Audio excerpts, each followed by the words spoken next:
갈라디아서 5장 후반부를 제가 엄청 오랫동안 전했죠. 그것은 이 성령의 열매를 우리가 설명하고 알아가기 위한 어떤 빌드업이었고 기초 작업이었다고 보시면 되겠습니다. 그리고 오늘 드디어 성령의 열매 이 부분으로 들어가는 겁니다. 물론 본문은 제가 요한복음으로 잡았지만 이 갈라디아서 강의가 계속되고 있는 것입니다. 그리고 오늘 말씀 제목이 뭐라고 되어 있습니까? 첫 번째 맛, 사랑. 왜 첫 번째 열매가 아니라 첫 번째 맛이라고 제가 표현했을까요? 짐작하시는 분도 계시고 아시는 분도 계실 텐데요. 이 갈라디아서 5장에 나오는 오직 성령의 열매는 할 때 이 열매라는 이 말은요, 복수가 아니에요. 영어로 따지면 s가 붙어 있지 않습니다. 그냥 단수예요. 복수는 여러 개를 뜻하고 단수는 하나를 뜻하잖아요. 그러니까 갈라디아서 5장은 바울이 의도적으로 성령의 열매, 단수를 쓴 겁니다. 그러니까 성령의 열매는 하나예요. 그리고 성령의 열매가 하나인데 그 열매의 특징이 맛이라고 해도 좋겠고요, 향이라고 해도 좋겠고요, 또는 식감이라고 해도 좋고 여러 가지 특성을 뭘로 표현해도 좋을 그 특징이 9가지가 있다라는 겁니다. 성령의 열매는 하나인데 9가지 특성, 9가지 맛을 가지고 있다. 그래서 오늘 첫 번째 맛으로 이 사랑을 다루려고 하는데요. 물론 여기서 조금 더 나간 해석도 있습니다. 바울이 그렇게 쓴 이유는 이 오직 성령의 열매는 사랑이다 라고 해서 성령의 열매는 사랑이고 이 사랑에는 8가지 특성이 있다, 이런 식으로 해석하는 해석도 있습니다. 오늘 목양 칼럼에 제가 그 해석을 써놨죠.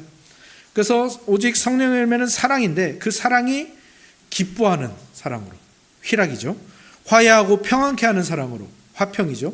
견디고 참는 사랑으로, 오래 참음이죠. 신실하고 친절한 사랑으로, 자비죠. 선하고 착한 일을 하는 사랑으로, 양선. 신실하게 헌신하는 것으로, 충성이라는 사랑. 정죄하지 않고 사랑으로 죄를 해결하는 그런 사랑, 온유. 그리고 사랑하기 위해서 자기를 제어하는 그런 절제라는 이 8가지 모습으로 사랑이 나타나는 것이라는 해석도 있습니다. 저는 이 2가지 해석이 다 타당하고 또 이 해석이 마음에 듭니다. 왜냐하면 이 두 해석이 조금은 차이가 있겠지만 결국 이 본문이 말하는 것을 잘 드러내고 있어요. 이 본문이 말하고자 하는 것은 무엇입니까? 그것은 바로 우리가 도대체 얼마나 위대하고 고귀한 수준으로 부름을 받은 존재인가를 보여주는 겁니다. 이 성령의 열매의 특성, 그것을 9가지로 봐도 좋고 8가지로 봐도 좋은데 그것과 상관없이 이 모든 것들은 다 뭡니까? 예수님의 성품이에요. 그리고 이 8가지인지 9가지인지 하는 이 성품이, 예수님의 성품이 예수님 안에서 완벽하게, 완전하게 조화를 이루어서 완성이 되어 있습니다. 그러니까 이 성령의 열매를 우리에게 맺히게 하시겠다라는 것은 하나님이 우리에게 어떤 축복을 주셨다라는 겁니까? 예수님을 주셨다라는 것과 동시에 예수님의 성품을 가질 존재로 우리를 부르셨다라는 겁니다. 말하자면 신의 성품을 우리에게 선물로 주시겠다고 확증하시는 말이 바로 이 성령의 열매에 대한 본문인 거죠. 그리고 우리가 앞서서도 계속 나누었듯이 성령께서 주로 하시는 일이 뭐라고 했습니까? 우리를 그리스도께로 데려가는 거잖아요. 그리고 십자가의 그리스도를 바라보게 하는 거잖아요. 그러면 어떻게 됩니까? 성령께서 우리를 계속해서 그리스도께로 가게 하고 보게 하고 마주하게 합니다. 그러면 우리는 예수 그리스도와 계속해서 만나고 예수 그리스도를 우리의 눈과 우리의 가슴에 담게 되는 거죠. 그분을 알아가고 그분과 친밀해지고, 그러면서 어떤 일이 일어납니까? 친구랑 친해지면 어떤 일이 일어나죠? 내 친구가 이건 싫어하는구나. 그러면은 싫어하는 일을 안 하게 되잖아요. 그죠? 내가 사랑하는 사람이 이걸 좋아하는구나. 그러면 거기에 더 열심히 하게 되잖아요. 안 하던 일일지라도. 그러니까 성령 하나님께서 우리를 예수 그리스도께로 계속 인도하고 계속 데려가고 계속 마주하게 하고 만나게 하면 할수록 어떤 일이 일어납니까? 우리 안에서 예수님이 이런 일을 싫어하는구나. 내가 자제해야지. 예수님이 이런 일은 좋아하시는구나. 그럼 내가 여기 한번 열심을 내볼까? 이런 일이 우리에게서 일어나면서 그렇게 친구가 친구끼리 서로 닮아가고 사랑하는 사람이 부부가 서로 닮아가는 것처럼 우리도 예수님을 닮아가게 됩니다. 그게 바로 성령의 열매가 맺히는 과정인 겁니다. 그래서 성령께서 우리를 위해서 하시는 일이 바로 거기에 초점이 맞춰져 있고, 우리를 복되게 하시는 방법도 바로 그거예요. 예수님을 닮아가게 하고 예수님의 성품이 우리의 것이 되게 하는 거죠. 그리고 이것을 다른 성경이나 다른 곳에서는 성령 충만이라고 표현을 하고 있는 것이죠. 그러니까 예수님을 믿고 구원을 얻은 사람에게는 성령 하나님이 오시고요, 성령 하나님을 받은 사람에게는 반드시 이런 일이 일어난다라는 겁니다. 그리고 그것들이 예수님의 성품이 우리에게 열매로 맺히게 되는 것이죠. 그런데 반면에 성령을 따라서 살아가지 않는 이들에게는 우리가 지금 갈라디아서 5장 후반부를 나누면서 나누었던 그 육체의 열매가 맺히는 삶을 살아가게 된다라는 것이죠. 그리고 이것이 그냥 뭐 이렇게 갈라져 있는 게 아니라 종합해서 우리에게 어떤 일이 일어난 겁니까? 예수님을 믿고 구원을 얻고 성령님을 받은 사람에게는 어떤 일이 일어나는 겁니까? 원래는 육체의 열매만 맺던 사람이었는데 이제 성령이 내 안에 내주하시면서 우리를 계속해서 그리스도께로 인도하시니까 육체의 열매는 서서히 줄어갑니다. 왜? 예수님이 싫어하시는 일이니까. 그리고 예수님이 좋아하시는 일, 성령의 열매는 우리에게 점점 맺혀져 가는 거죠. 물론 이 일은 급격하게 일어나지 않고 서서히 일어난다고 했죠. 서서히 육체의 열매는 줄어져 가고 서서히 성령의 열매는 맺혀져 가는, 이런 놀라운 신앙 인생, 신의 성품을 자기의 것으로 가져가는 복된 신앙 인생이 우리에게 시작이 된 것이죠. 그리고 그렇게 신의 성품을 나의 것으로 가지는 이 성령의 열매라는 것은요, 가장 먼저 드러나는 특징이 사랑입니다. 사랑. 이 사랑이라는 맛으로, 사랑이라는 향기로 드러나게 됩니다. 성령의 열매 특징을 9가지로 보든 8가지로 보는 견해든 상관없이 공통적인 부분이 뭡니까? 이 성령의 열매의 주된 가장 큰 비중을 가진 부분이 이 사랑이라는 겁니다. 사랑. 그리고 이 사랑이 왜 가장 큰 본질이냐면 하나님의, 예수 그리스도의 가장 비중 있는 그 성품이 이 사랑이기 때문이에요. 오늘 묵도 때 읽으신 말씀을 떠올려 보시기 바랍니다. 요한일서 4장의 말씀이었죠. 뭐라고 말합니까? 하나님은 사랑이시다. 그러니까 하나님은 사랑이 많으시다, 또는 하나님은 사랑이 충만하시다, 풍부하시다, 이 정도로 표현하는 게 아니라 하나님은 사랑이시다라고 표현할 정도로 하나님의 본질이 사랑이고요, 하나님의 성품의 주된 큰 비중이 이 사랑에 있다라는 것이죠.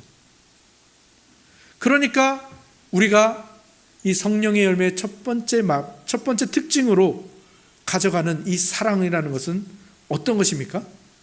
하나님의 본질적인 부분이고 하나님의 주된 성품이라는 것을 알 수가 있잖아요.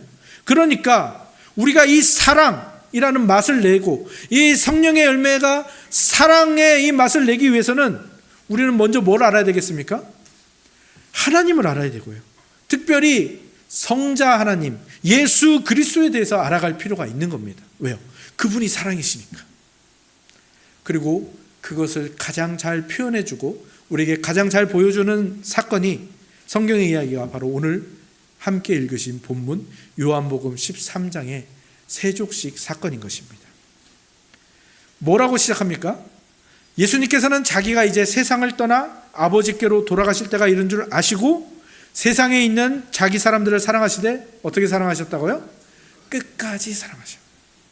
이게 예수님이 사랑을 하시는 방법인 겁니다. 그러면서 이제 제자들의 발을 씻기는 세족식이 등장합니다. 예수님께서 또 이 세족식을 하시고 제자들에게 뭐라고 말씀하시냐면은 내가 주와 선생으로 너희 발을 씻어 주었으니 너희도 서로 발을 씻어 주어라. 그래서 예수님이 이 세족식 사건을 통해서 제자들에게 뭘 보여주시고 뭘 명령하시는 겁니까? 네, 사랑이 뭔지를 보여주십니다. 자기가 제자들의 발을 씻으심으로 사랑이 뭔지를 보여주시고, 내가 본을 보였다? 너희도 똑같이 해라. 그래서 너희가 이제 이 사랑을 행하는 사람이 되어야 된다. 너희들이 그 성령의 열매의 첫 번째 마신 사랑을 내는 사람이 되어야 된다라는 것을 말씀해 주시는 것이고요, 그것은 제자들에게 뿐만 아니라 오늘날 우리에게도 동일하게 주어진 명령이요 의무인 것이죠. 그러면 먼저 예수님께서 보여주신 사랑은 어떤 것이었습니까? 그것을 설명하기에 앞서서 여러분들 이런 개념 들어보셨죠? 상남자라는 개념 들어보셨죠? 상남자가 뭡니까? 뭐 남자답다 하면서 표현하는데 보통은 어떤 식으로 표현하냐면 강강약약이죠. 강강약약이라는 건 뭡니까? 강한 자에게는 쫄지 않고 강하게 대항하고, 근데 오히려 약자들에게는 아주 친절하고 부드럽게 대하는 사람을 보통 이 강강약약이라고 하고, 그런 사람을 상남자라고 부릅니다. 그리고 이 상남자에 반대되는 개념이 하남자입니다. 하남자. 뭐 이게 국어사전에 나오는 말은 아니고요, 인터넷 용어겠죠. 이 하남자는 반대입니다. 그럼 어떤 태도를 가지고 살겠습니까? 강약약강. 뭡니까? 강한 자에게는 빌빌거리면서 약한 척하다가 자기보다 약한 사람 앞에서는 엄청 강한 척하는 사람을 하남자라고 부르죠. 마치 1만 달란트 탕감 받은 자가 몇 데나리온 그 빚진 자 앞에서 빚 갚아라라고 얘기했던 그 이야기가 떠올리는 그런 개념인데요. 이 개념이 100% 딱 맞는 개념은 아니지만 예수님이 보여주신 사랑이 바로 이 강강약약의 모습과 비슷합니다. 예전에도 한번 다른 설교 때 말씀드린 적이 있는데, 우리가 굉장히 아름답다고 느끼는 성품이나 또는 우리가 와, 저 사람 참 반할 것 같다라고 생각하는 그 인격은요, 대부분 어떤 모습인가 하면요, 굉장히 상반된 것 같은 두 가지 성품이 한 사람에게서 조화를 이룰 때 우리가 그 사람을 저 사람은 참 성품이 좋아, 저 사람은 인격이 훌륭해 라고 그렇게 감탄하게 되는 거죠. 그게 바로 예수님의 모습입니다. 예수님은 어떤 분이시죠? 공의의 하나님이시고요, 그리고 거룩하신 분입니다. 공의, 거룩, 이거는 다른 말로 하면 어떤 말인가 하면요, 죄를 미워하시고 죄를 싫어하시고 죄에 대해서 진노하시고 죄를 심판하는 분이라는 뜻입니다. 그런데 예수님에게 이렇게 죄를 미워하고 죄를 심판하시는 이 하나의 성품이 있는 동시에 어떤 성품이 동시에 또 있습니까? 죄인을 불쌍히 여기십니다. 죄인을 용서하시고요, 그들을 찾아가시고요, 만나주시고요, 그들을 구원하시는 이 정반대되는 이 성품이 예수님에게 있습니다. 근데 그게 상충되거나 부딪히거나 대결하는 게 아니라 예수님 안에서 조화롭게 이루어지고 있단 말이에요. 우리는 그런 것을 보면서 아름답다라고 표현하고요, 인격이 정말 훌륭하다, 반할 것 같다라고 말하게 되는 것이죠. 근데 세상 사람들은 어떻습니까? 또 자기를 죄인이라고 생각하지 않는 사람들의 입장에서는 어떻습니까? 그게 굉장히 이율배반적으로 느껴지고요, 이중인격처럼 느껴지는 겁니다. 바리새인과 종교 지도자들이 그랬던 거예요. 바리새인과 종교 지도자들이 구약 성경과 이 선지자들의 말씀에 대해서 정통한 사람들 아니겠습니까? 그들이 이 구약 말씀을 읽고 메시아를 기다리면서 예수님을 보니까 예수님이 하나님의 말씀도 정말 잘 전하시고, 또 그에게서 메시아적인 그 기적들이 펼쳐져 나오고 그 능력들이 펼쳐져 나오고 사람들이 모이는 것을 볼 때에 바리새인과 종교 지도자들은 느낀 거예요. 이분이 메시아일 수도 있겠다. 이분이 메시아인 거 아니야? 우리가 기다리던 분이 이분이 아닐까? 라면서 그분을 주시하고 또 주목해서 보기 시작했죠. 따라다니면서 관찰하기 시작했습니다. 그런데 이 바리새인과 종교 지도자들의 눈에 걸리기 시작한 게 있어요. 그게 뭡니까? 예수님이 죄인과 세리와 창녀들과 함께 먹고 마시며 그들과 함께 웃고 떠들고 그들과 함께 거하시는 그 모습을 보고는 이 바리새인과 종교 지도자들이 그냥 정나미가 탁 떨어진 겁니다. 야, 저건 메시아가 아니야. 어떻게 메시아가, 심판주이신 메시아가 어떻게 죄인들과 함께 지낼 수 있어? 어떻게 죄인들을 용납할 수가 있어? 그러니까 자기가 죄인이 아니라고 생각하는 사람은 그런 식으로밖에 생각할 수밖에 없고, 그러니까 예수님의 아름다움을 받아들이지를 못하는 거죠. 하지만 죄인의 입장에서는 어떻습니까? 이것보다 아름다운 모습이 없는 거죠. 가장 거룩하시고 죄를 심판하시는 저 높으신 분이 이 낮고 더럽고 비루한 이 죄인을 위해서 이 땅에 오시고 함께 계시고 나를 위하시고 나를 사랑하시고 나를 구원하신다고? 그 예수님의 아름다운 그 성품과 인격이 오늘 이 세족식에서 여지없이 드러나고 있는 거죠. 우리는 이 예수님이 제자들의 발을 씻기신다는 이 사건을 좀 가볍게 생각하고요. 또 우리가 어디에 초점을 맞춰야 될지 잘 생각하지 못하는 경향이 있습니다. 왜? 우리는 이 설교를 너무 많이 들었거든요. 그리고 저희 세대 때만 해도요, 정말 그 왕년에 수련회 때 세족식 한 번 안 해본 사람이 없을 정도거든요. 이게 전 교회적으로 유행을 했습니다. 그래서 세족식 한 번 안 해본 사람이 없죠. 그래서 많은 사람들이 그 세족식에 예수님의 그 정말 낮아지심과 섬김과 그런 예수님의 그 세족식에 이렇게 집중하다 보니까 놓치고 있는 것들이 참 많습니다. 그게 뭘까요?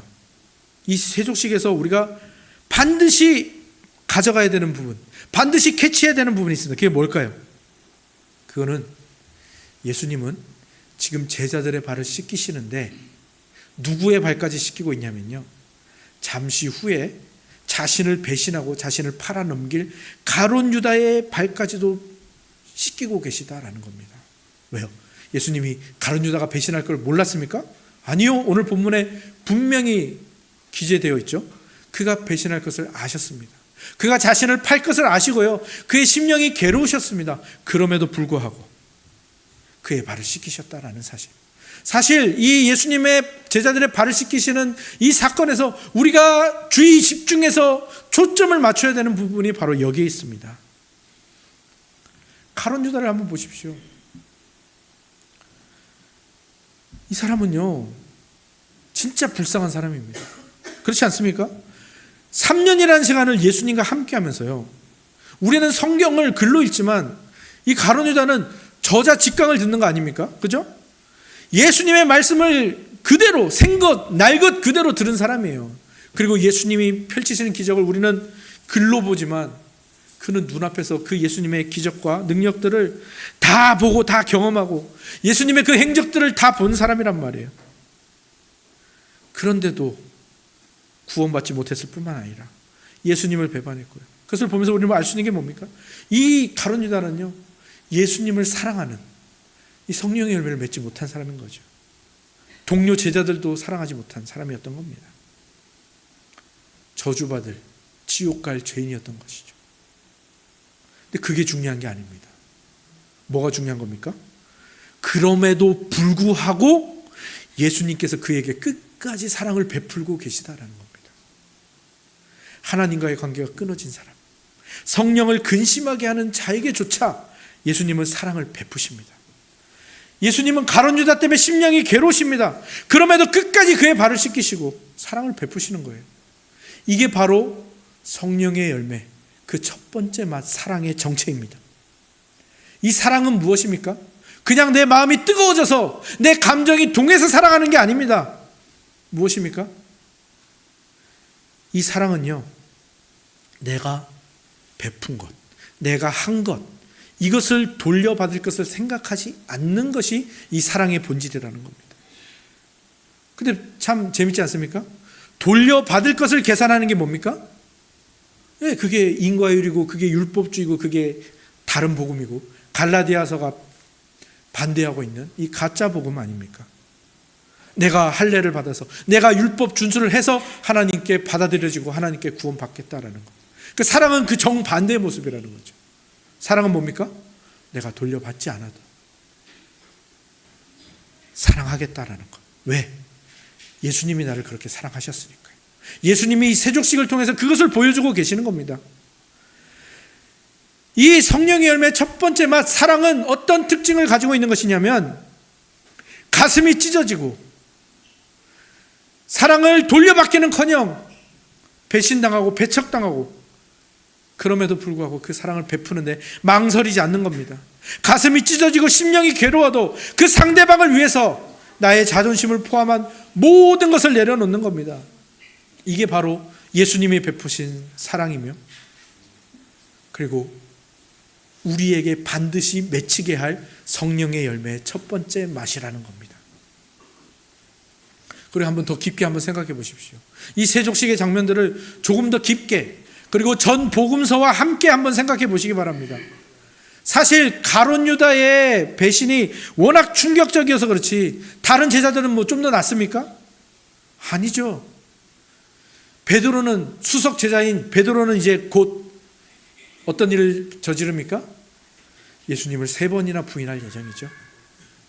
그리고 예수님은 그것을 이미 아시고 베드로에게 예언처럼 말씀해 주셨단 말이에요. 그럼에도 불구하고 이 세족식까지 예수님 저를 다 씻어주십시오라고 했던 이 베드로가 곧 이어서 예수님을 3번이나 부인한다고 한단 말이에요.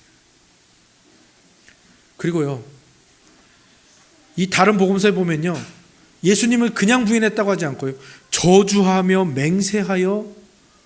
맹세하면서 예수님을 알지 못한다라고 부인을 했거든요. 이건 우리 성경 번역이 참 얌전하게 번역을 한 겁니다. 그냥 적나라하게 번역하면요, 이 말은 무슨 말인가 하면요, 베드로는요 예수님께 심한 욕설을, 쌍욕을 날리면서 부인을 했다라는 거예요. 우리 나라의 욕들도 보면요 굉장히 저주하는 말들로 구성되어 있지 않습니까? 많은 욕들이 뭐 빌어먹을 놈이라든지 뭐 얼어 죽을 놈이라든지 뭐 이런 식으로 뭐뭐 할 놈, 이렇게 저주하는 내용이 보통은 이 욕에 담긴단 말입니다. 베드로가 이런 욕들을 예수님께 퍼부으면서 예수님을 3번 부인한 거예요. 가룟 유다보다 하나도 낫지 않아요. 그러면 가룟 유다와 베드로만 나쁜 놈입니까? 다른 열제자들은 좀 괜찮습니까? 아니요. 잠시 후에 예수님이 붙잡히는 순간 뒤도 안 돌아보고, 옷이 벗겨졌는데 뒤도 안 돌아보고 다 배신하고 도망가는 자들입니다.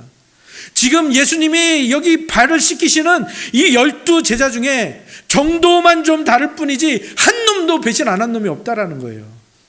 그리고요, 다른 복음서를 보면요, 이 최후의 만찬에서 제자들이 무슨 짓을 하고 있었죠?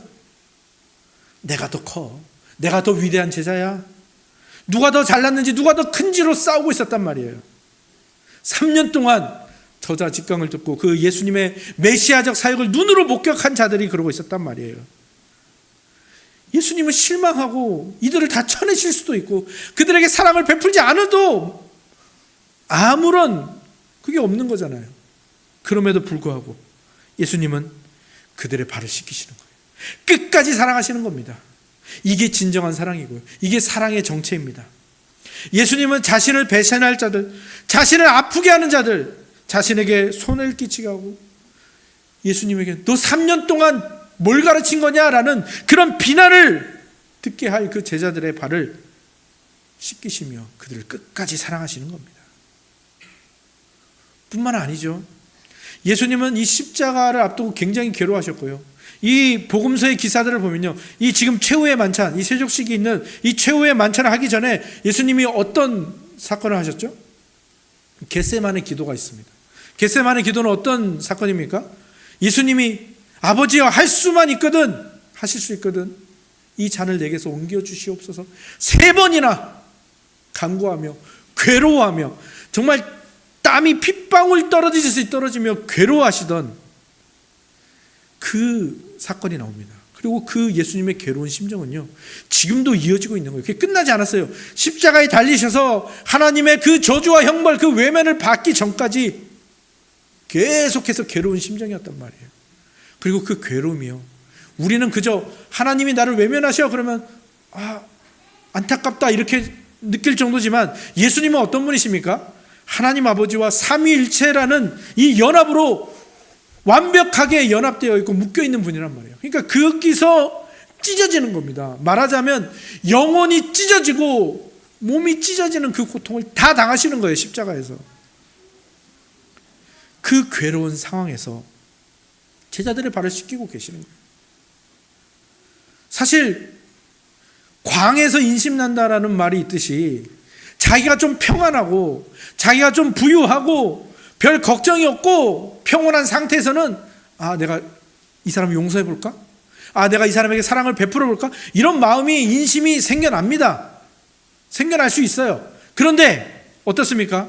내가 아프고 내가 괴롭고 내가 가난하고 나에게 문제가 너무 많고 괴롭고 마음이 정말 말 그대로 찌들어 있을 때 그때는 어떻습니까? 조금만 나를 누가 건드려도 짜증이 폭발해버리죠. 사랑, 용서 그 순간에는 일어나지 않습니다. 근데 예수 그리스도는 그 상황에서 지금 자기 제자들의 발을 씻기고 계시고요. 그 제자들을 끝까지 사랑하시는 겁니다. 그들에게 아무것도 얻을 수 없는데 그 기대할 것이 단 하나도 없는 줄 알면서도 끝까지 사랑하시는 거예요. 가장 괴로울 때 가장 아름다운 사랑을 베풀고 계시는 겁니다. 이게 바로 사랑의 정체입니다. 진짜 사랑은요, 상대방으로부터 아무것도 받지 못하고 자신에게 아무런 유익이 없어도 끝까지 그 사랑을 베푸는 것을 포기하지 않는 것이죠. 예수님이니까 그렇게 하실 수 있었겠죠. 아니요, 예수님은 우리와 똑같은 육체를 입으신 분이고요, 우리와 똑같은 유혹을 당하신 분이고요, 우리와 똑같은 그 죄의 위험 속에 계신 분이에요.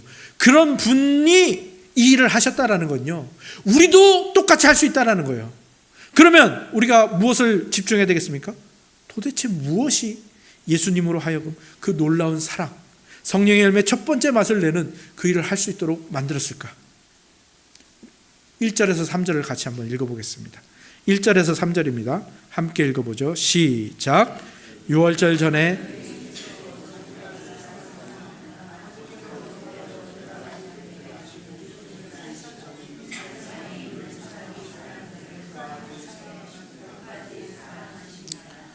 마귀가 벌써 시몬의 아들 가롯 유다의 마음에 예수를 팔려는 생각을 넣었더라. 저녁 먹는 중 예수는 아버지께서 모든 것을 자기 손에 맡기신 것과 또 자기가 하나님께로부터 오셨다가 하나님께로 돌아갈 것을 아시고, 이것을 기억하시고요, 또 오늘 우리가 성경 낭송 때 읽은 말씀이죠. 고린도전서 13장, 사랑장이라고 불리기도 하고 사랑의 찬가라고도 불리는 이 고린도전서 13장이 12절과 13절을 보면 이렇게 마무리하고 있습니다. 제가 읽어드릴게요. 우리가 지금은 거울로 보는 것 같이 희미하나 그때에는 얼굴과 얼굴을 대하여 볼 것이요, 지금은 내가 부분적으로 하나 그때에는 주께서 나를 아신 것 같이 내가 온전히 알리라. 그런즉 믿음, 소망, 사랑, 이 세 가지는 항상 있을 것인데 그 중에 제일은 사랑이라. 아멘. 이 두 가지 말씀을 종합해서 생각해 보시기 바랍니다. 예수님의 사랑이 아름답게 드러난 이 세족식의 사건과 또 그 사랑이 무엇인지를 가장 아름답게 찬양하고 있는 이 고린도서 13장의 말씀을 함께 종합해서 한번 생각해 보시기 바랍니다. 사랑은요, 홀로 움직이지 않습니다. 사랑은 믿음과 소망에 의해서 발동되는 것입니다. 믿음은 뭡니까? 하나님 아버지께서 우리를 사랑하시고 우리를 책임지신다라는 겁니다.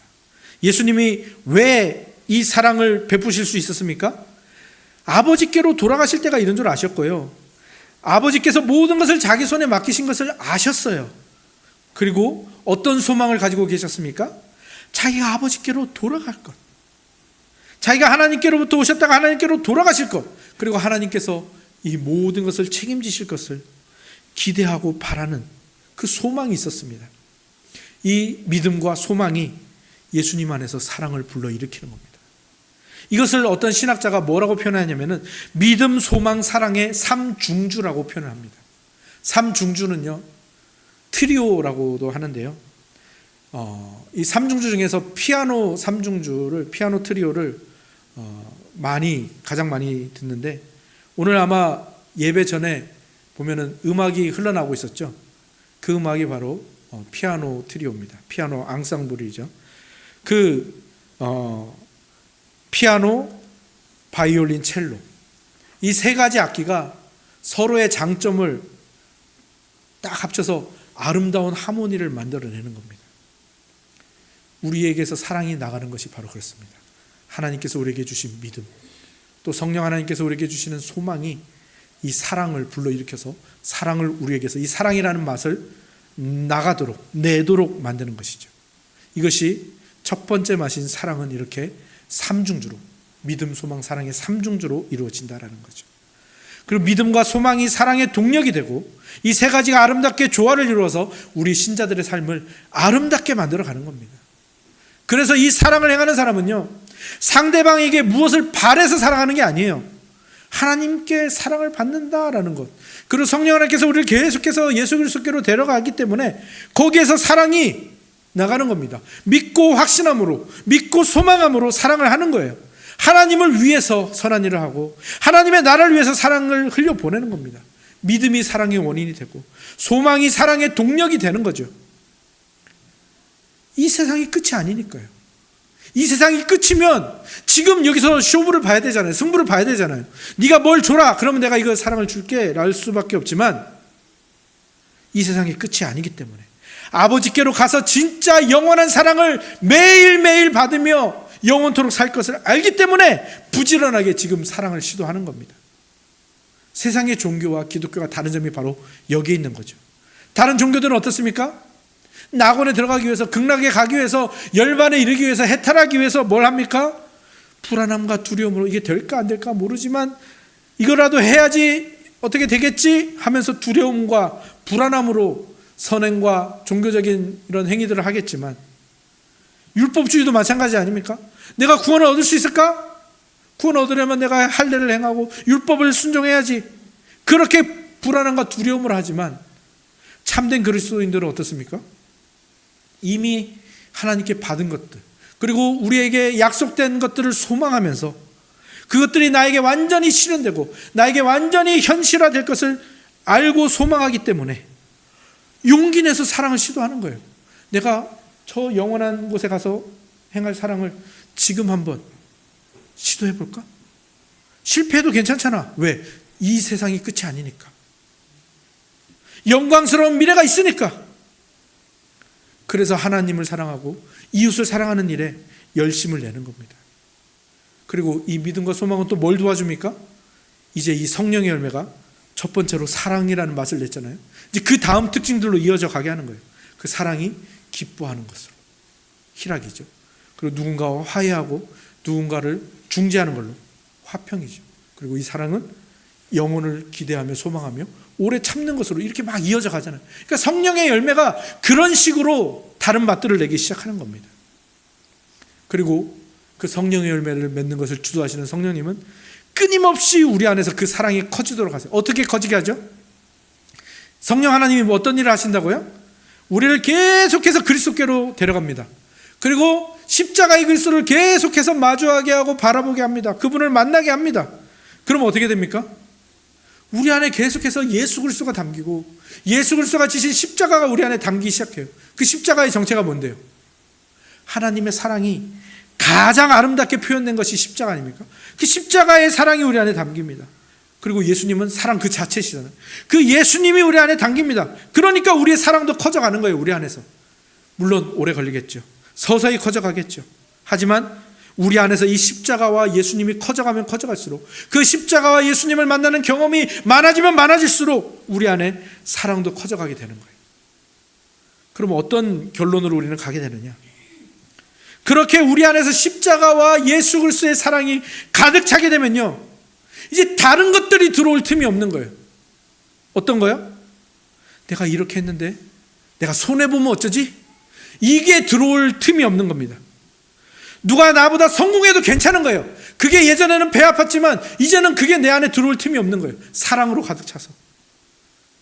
누가 나를 아프게 해도, 누가 나를 손해를 끼쳐도 그게 내 안에 서러움이나 그게 내 안에 아픔으로 남아있지 않은 거예요. 왜? 사랑으로 가득 차 있으니까요. 물론 이 말이 여러분에게는 지금 비현실적으로 들리실 거예요. 뜬구름 잡는 얘기로 들리실 거예요. 그게 가능해 라고 생각하실 수도 있어요. 하지만 믿고 소망해 보시기 바랍니다. 성령 하나님께서는요, 저와 여러분을 반드시 그렇게 만드실 것입니다. 아멘. 그리고 그렇게 될 때 그것들이 우리 안에서 경험되어지면서 우리는 깨닫게 될 겁니다. 이게 복음으로 행복한 것이구나. 복음으로 행복한 인생, 복음으로 행복한 교회가 바로 이것이구나. 그러면서 우리 안에서 이제 어떤 일이 일어나게 되겠습니까? 사랑하는 일이 조금 더 자연스러워집니다. 용서하지 못하던 사람을 사랑하고 용서하는 일이 일어납니다. 왜? 예수님과 사랑으로 가득한 상태가 되는, 가득 차지는 상태가 되는 거예요. 그러니까 상대방에게 바라던 것들이 없어져요. 오히려 상대방을 사랑하는 그 하나님의 그 사랑이 내 안에 더 커져가는 거죠. 그래서 상대방이 어떻게 하면 잘 될 수 있을까? 거기로 가니까 용서하고 사랑하는 일도 시도할 수가 있게 되는 거예요. 지금은 잘 안 되죠. 왜요? 우리가 정말 가장 착각하는 게 하나가 있어요. 그게 뭐냐면요, 우리가 상대방을 용서하지 못하는 이유가 거기 있는데, 우리가 상대방을 용서하지 못하는 이유는 뭡니까? 상대방이 바뀌지 않을 거라고 생각하는 거예요. 사람 고쳐 쓰는 거 아니야. 검은 머리 짐승 거두는 거 아니야. 이 세상의 가치관이 우리 신앙에도 콱 들어와 있다는 거예요. 우리의 본성에 그냥 콱 박혀 있습니다. 그래서 어떻게 됩니까? 변하지 않을 거야. 그러니까 난 용서 못해. 아니요. 그거는 진짜 말 그대로 편견입니다. 착각입니다. 제가 제일 좋아하는 교리가 뭐냐면요, 하나님의 속성을 표현하는 교리 중에서 제가 제일 좋아하는 교리가 하나님은 영원 무한 불변하시는 영이시다라는 이 교리인데요. 그래서 아마 여러분들 자세히 들으신 분들은 아실 텐데, 저는 항상 축도에 이 영원 무한 불변이라는 이 단어를 넣어서 축도를 합니다. 왜냐하면 제가 정말 하나님을 만나고 확신하게 된 그 교리이기 때문에 여러분에게도 그 은혜가 있기를 위해서 그렇게 기도를 하는 건데요. 이 세상에서요, 변하지 않고 바뀌지 않는 것은 하나밖에 없어요. 아니, 한 분밖에 없어요. 누구요? 하나님. 하나님만이 불변하시다고요. 영원토록 불변하시다고요. 무한히 불변하십니다.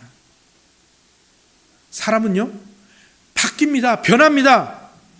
어떻게 해요? 복음이 사람을 변하게 하는 거예요. 왜 우리의 2025년 표어가 행복한 복음 속에 감사가 자라는 교회입니까? 행복한 복음만이 우리를 감사로 이끌고 우리를 변화시킬 수 있어요. 다른 어떤 것도 우리를 변화시키지 못하지만 복음만이 우리를 변화시킬 수 있고요. 그 복음을 주도하시는, 그 복음에 늘 가까이 가게 하시는 성령님만이 사람을 변하게 하시는 거예요. 그래서 우리는 오늘도 겸손하게 성령의 인도하심을 따라 가는 겁니다. 성령의 인도하심을 따라 십자가의 그리스도께로 나아가는 거죠. 성령님은 오늘도 여러분을 거기로 인도하고 계십니다. 그 성령님의 인도하심에 순종하시어 십자가의 그리스도께로 나오십시오. 그러면 성령께서 여러분의 영혼과 마음을 십자가와 그리스도로 채우시고 성령의 열매인 첫 번째 마신 그 사랑이 가득가득하게 하실 겁니다. 그리고 그것이 이미 여러분 안에 주어진 믿음과 소망과 함께 아름다운 삼중주 같은 그 놀라운 하모니를 이루는 인생으로, 그 놀라운 변화로 여러분을 이끌어 가실 겁니다. 그렇게 우리에게 성령의 열매를 풍성하게 맺히신 그 성령 하나님의 인도하심에 순종하시고 겸손하게 예수 그리스도께로 나오십시오. 아멘.